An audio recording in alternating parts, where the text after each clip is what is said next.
வெறும் 30,000 40,000 50,000 60,000 கார் கொடுத்துட்டு இருந்தாங்க. அதே மாதிரி பாத்தீங்கன்னா நம்ம இரண்டு ஆஃபரா 10 வண்டிக்கு வந்திருக்கும். அந்த 10 வண்டியுமே பாத்தீங்கன்னா இரண்டு ஆஃபரா வண்டிக்கு மினிமம் கேரண்டியா ஒரு 40,000 இருந்து 50,000 கம்மியா இருக்குங்க. மகச்சுப்படி கார் வைங்க. என்ன கார் பார்க்கலாம் வாங்க. இந்த வண்டி பாத்தீங்கன்னா 15 மாடல் ஒரே ஓனர் ராப்பிடு. வண்டி விலை பாத்தீங்கன்னா ஒரு 4,10,000 மட்டுமே. அவங்க சிபில் மட்டும் கொண்டு வாங்க, முன்பட கடத்த ஃபுல் லோன் பண்ணிக்கலாம். அடுத்த வண்டி பாத்தீங்கன்னா 2013 மாடலுங்க, மாருதி ஆல்டோ 800ங்க. வண்டி விலை பாத்தீங்கன்னா வெறும் ரிலஸ்டி 10,000 மட்டுமே. ஏசி எல்லாம் ஒர்க்கிங் இருக்கு, போஸ்ட் ஒர்க்கிங் இருக்குங்க. இந்த வண்டி முன்பணம் ஒரு 40,000 50,000 கட்டினா போதுங்க, சொந்தமாயிக்கலாம். அடுத்த வண்டி பாத்தீங்கன்னா 2009 மாடலுங்க, ஏசி பவர் ஸ்டேஷன் எல்லாம் ஒர்க்கிங் இருக்கு, எஃப்சி கரண்ட் இன்சூரன்ஸ் கரண்ட். வண்டி விலை பாத்தீங்கன்னா ரிலஸ்டி 15,000 மட்டுமே. அடுத்த வண்டி பாத்தீங்கன்னா ஃபிகோ கேட்டிருந்தீங்க, அதுக்கே வண்டி கொடுத்துருக்கீங்க. ஃபோர்டு ஃபிகோ 2010 மாடல், ரெண்டே ஓனா வெஹிக்கிள். வண்டி விலை பாத்தீங்கன்னா வெறும் 1,40,000 மட்டுமே. Titanium model, full top end model.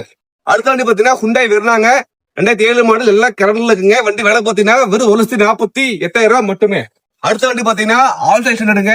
இந்த வண்டி பாத்தீங்கன்னா 2018 மாடல், கையில ஒரு 40,000 இருந்தா போதுங்க, சொந்தமாயிக்கலாம். வண்டி விலை பாத்தீங்கன்னா வெறும் 3 லட்சம் ரூபாய் மட்டுமே. அடுத்த வண்டி மாடல் ஸ்விஃப்ட்டுங்க, VDI 2010 மாடல், ரெண்டே கடைசி மக்கள் செக் பண்ணி பாருங்க. 3 lakhs மேல போயிட்டு இருக்கு. வண்டி விலை பாத்தீங்கன்னா 2,30,000 மட்டுமே. இந்த மாதிரி பாத்தீங்கன்னா நம்ம 10-20 கார் இருக்குங்க. எல்லாமே ஆஃபர் கொடுத்துட்டு இருக்காங்க. என்ன ஆஃபர் பாத்தீங்கன்னா year offer, full and full car வாங்குறதுக்கு இது ஒரு பெஸ்டான வீடியோங்க. உடனே வந்து நம்ம ஷோரூம் வந்து விசிட் பண்ணி பார்த்து காரை புக் பண்ணிக்கங்க.